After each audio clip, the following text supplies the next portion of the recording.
끊임없이 배우고 성장하고자 하는 당신을 위한 심층 탐구. 오늘 그 새로운 문을 엽니다. 정보의 홍수 속에서 정말 복잡한 자료들을 명쾌하게 싹 풀어내서 여러분의 소중한 시간을 아껴드리는 게 바로 저의 목표잖아요. 네, 맞습니다. 그리고 오늘 저희가 해부해볼 자료는 정말 이제 시간을 투자할 가치가 충분한 아주 흥미로운 문건입니다. 그렇죠. 오늘 다룰 출처 자료의 제목이 바로 전산화된 물물교환 3당 정치체계라는 굉장히 도발적이고 개념적인 기획안입니다. 제목부터가 막 숨이 막히죠? 이게 단순히 철학적인 상상이 아니라 지도자가 없어서 방향성을 잃는 무정부 상태의 위험, 그리고 반대로 권력이 한 곳에 집중돼서 필연적으로 타락해버리는 그 부패의 문제, 이 두 가지 극단을 한 번에 해결해보겠다고 고안된 독특한 사회 정치적 청사진이거든요. 네, 그래서 오늘 저희 심층 탐구의 미션은 이렇습니다.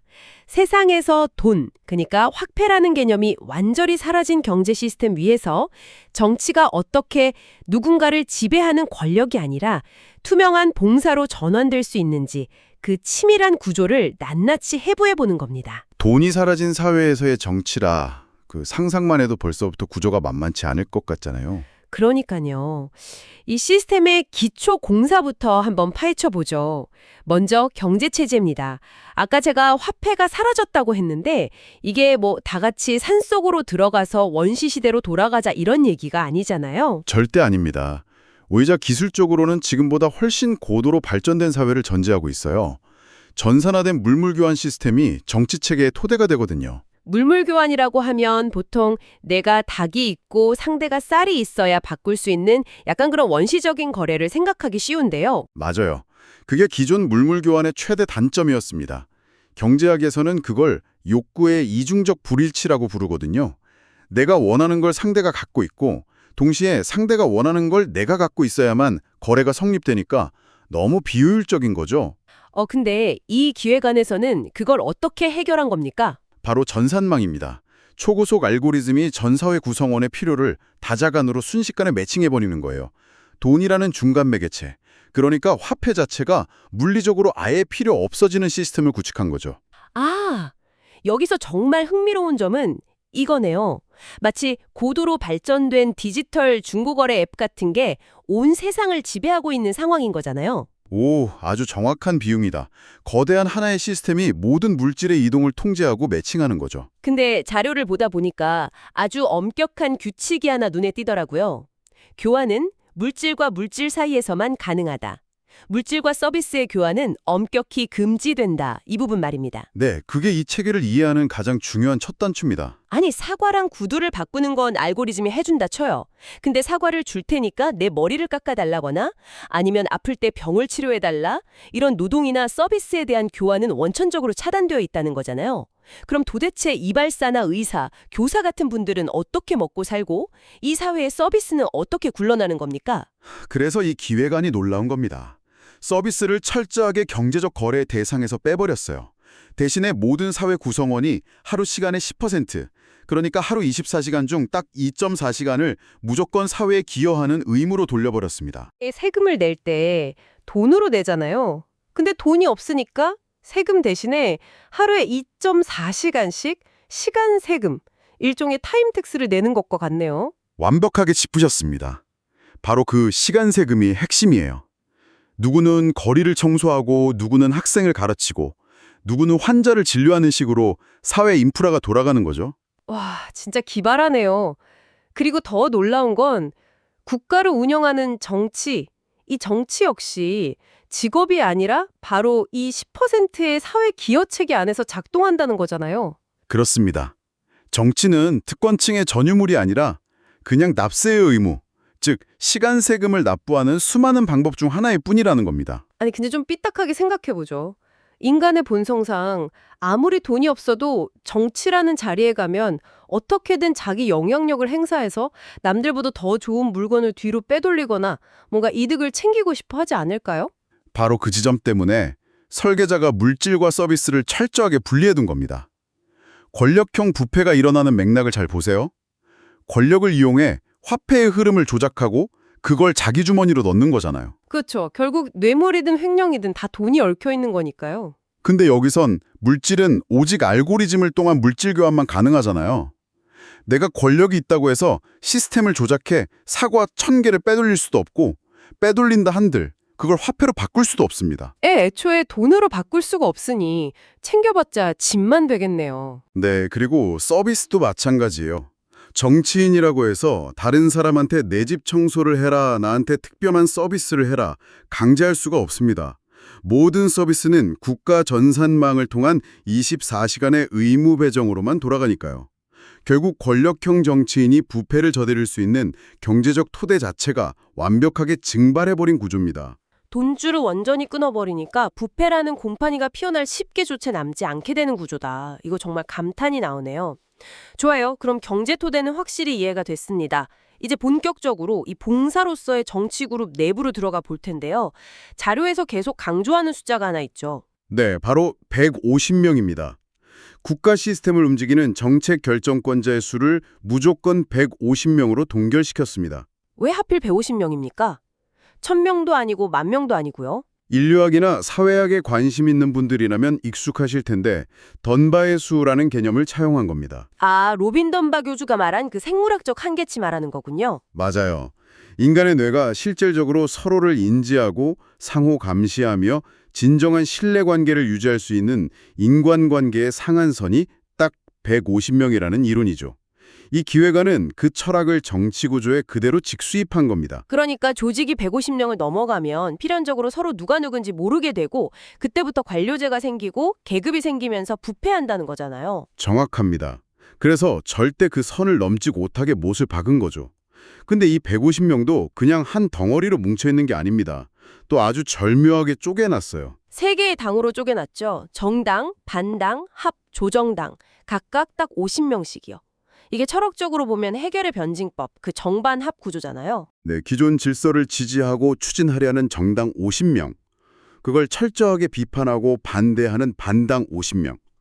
그리고 이 양쪽의 극단을 중재해서 새로운 결론을 도출하는 합조정당 50명입니다. 좋아요. 이걸 하나씩 현실적인 관점에서 풀어보죠.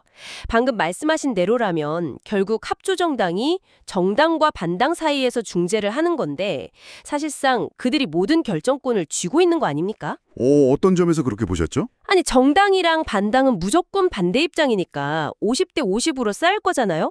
그럼 결국 캐스팅 보트는 합조정당이 쥐는 건데 양쪽을 저울질하면서 자기들한테 유리한 쪽 손을 들어주는 킹메이커 역할을 하게 되는 거잖아요.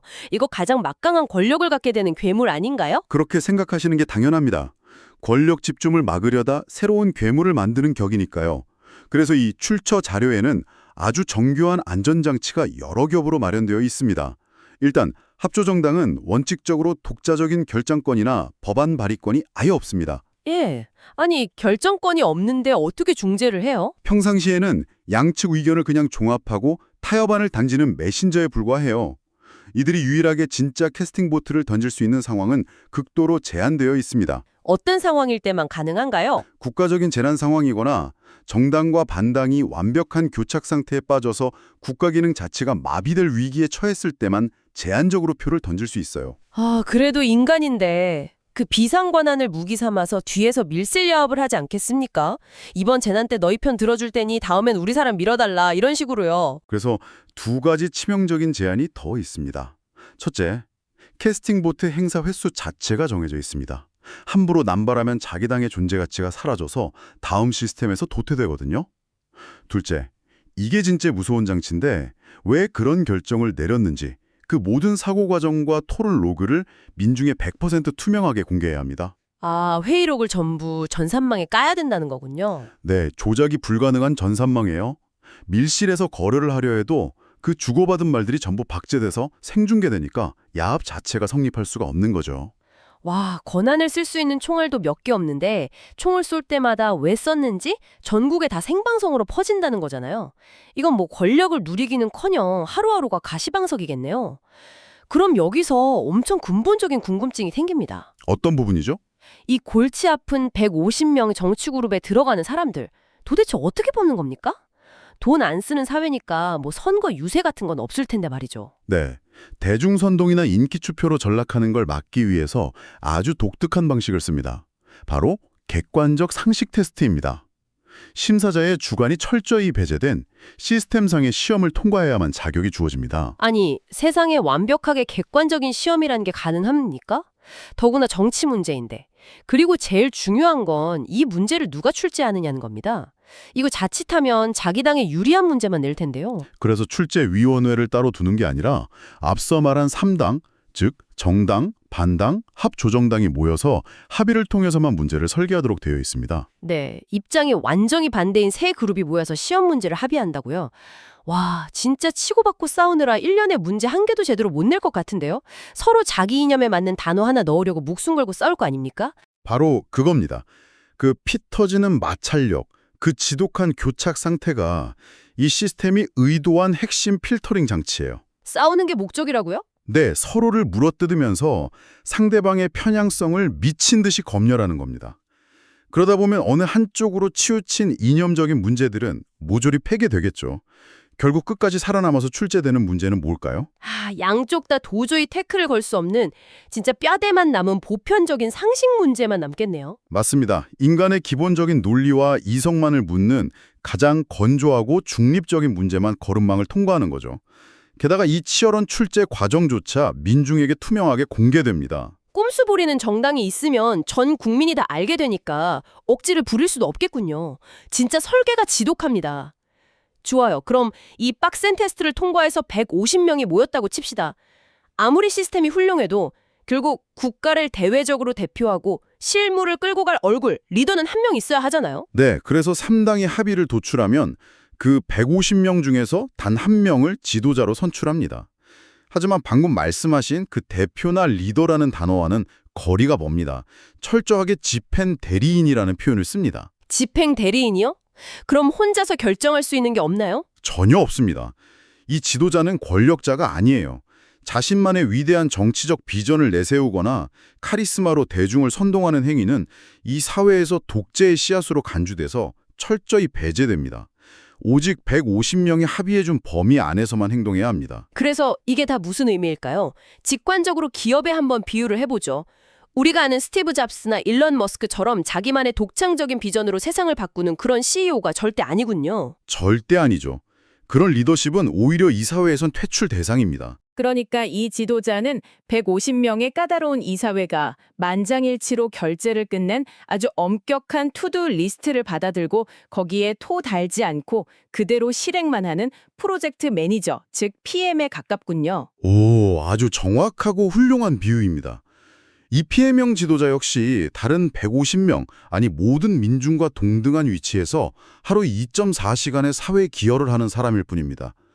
만약 합의된 투두 리스트를 벗어나는 짓을 한다? 민중의 지속적인 감시망을 통해 즉각적으로 교체되어 버립니다. 정말 화려함이라고는 일도 없는 그저 책임감만 짓누르는 고달픈 자리네요. 권력도 없고 비전도 못 펼치고 일만 해야 하니까요. 자, 그럼 마지막 관문이 남았습니다. 아무리 구조가 이렇다 해도 이 150명이라는 그룹 안에 특정 인물들이 알박기 하듯 10년, 20년 계속 머물러 있으면 결국 그들만의 리그가 썩어버리지 않을까요? 권력의 부패를 막기 위한 교체 제도는 어떻게 되어 있습니까? 설계자는 여기서 역사 속의 실제 정치 실험들을 아주 깊이 파고들었습니다. 자료를 보면 3가지 현실 역사 사례가 아주 흥미롭게 인용되고 있는데요. 어떤 사례들입니까? 첫 번째는 고대 아테네의 500인 평의회입니다. 이들은 부패를 막겠다고 임기를 딱 1년으로 제한하고 평생 단 2번만 할 수 있게 했어요. 1년이면 뭐 업무 파악 좀 하려고 하면 임기가 끝나버리겠네요. 권력이 고일 틈은 없겠지만 정책의 연속성이나 전문성은 완전히 꽝이었겠는데요. 맞습니다. 그래서 두 번째로 참고한 게 미국 상원입니다. 미국 상원은 임기가 6년으로 꽤 깁니다. 대신 2년마다 전체 인원의 3분의 1씩 교체하는 점진적 순환 방식을 택했어요. 아, 한꺼번에 물갈이 하는 게 아니라 조금씩 바꿔서 안정성을 꾀하는 거군요. 네, 그리고 마지막 3번째는 스위스 연방위원회의 사례입니다. 여기는 7명의 위원이 매년 돌아가면서 1년씩 의장직, 그러니까 대통령직을 수행합니다. 1인 독재 자체를 원천 봉쇄하는 거죠. 그래서 이 3가지짜리의 장점들을 조합해서 이 150명 체제에 어떻게 적용했다는 겁니까? 아주 정교한 교체 주기를 만들어냈습니다. 일단 임기는 정확히 3년입니다. 그리고 매년 전체 150명의 3분의 1인 50명씩 예외 없이 무조건 순환 교체됩니다. 잠깐만요. 매년 50명씩 바뀐다는 건 사실 엄청 정신없을 것 같은데요. 왜 굳이 이런 복잡한 3분의 1 교체 방식을 택한 걸까요? 3년마다 150명을 통째로 바꾸는 게 깔끔하지 않나요? 만약 150명을 한 번에 싹 다 물갈이 해버리면 어떻게 될까요? 아테네처럼 국가 시스템이 붕 뜨거나 마비되겠죠. 하지만 매년 50명만 교체하면 항상 시스템 안에는 100명이라는 경험자들이 남아있게 됩니다. 새로 들어온 50명한테 기존의 100명이 노하우를 인수인계하면서 연속성이 아주 자연스럽게 유지되겠네요. 그렇습니다. 동시에 아무리 능력이 뛰어나고 영향력이 막강한 사람이라도 3년이 지나면 무조건 자리에서 내려와 원래의 일상으로 돌아가야 합니다. 개인이 권력을 사유할 시간 자체를 아예 물리적으로 주지 않는 겁니다. 와, 3분의 1은 계속 세물로 바뀌는데 강물의 흐름 자체는 아주 안정적으로 유지된다. 이거 정말 놀라운 밸런스네요. 자, 여기까지 오시면 아마 듣고 계신 여러분 머릿속에 이 거대한 사회의 설계도가 쫙 펼쳐지셨을 겁니다. 네, 경제부터 정치까지 다 연결되어 있죠. 화폐가 사라진 전산망 위에서 하루 2.4시간의 봉사로 굴러가는 정치, 150명이라는 던바의 수에 갇혀서 끝없이 마찰하는 3당 체제, 주관이 배제된 객관적 상식 테스트와 비전이 철저히 거세된 피해명 지도자, 그리고 매년 3분의 1씩 톱니바퀴처럼 물갈이 되는 순환 교체까지. 이 복잡하고 숨막히는 설계의 진정한 목적은 하나입니다.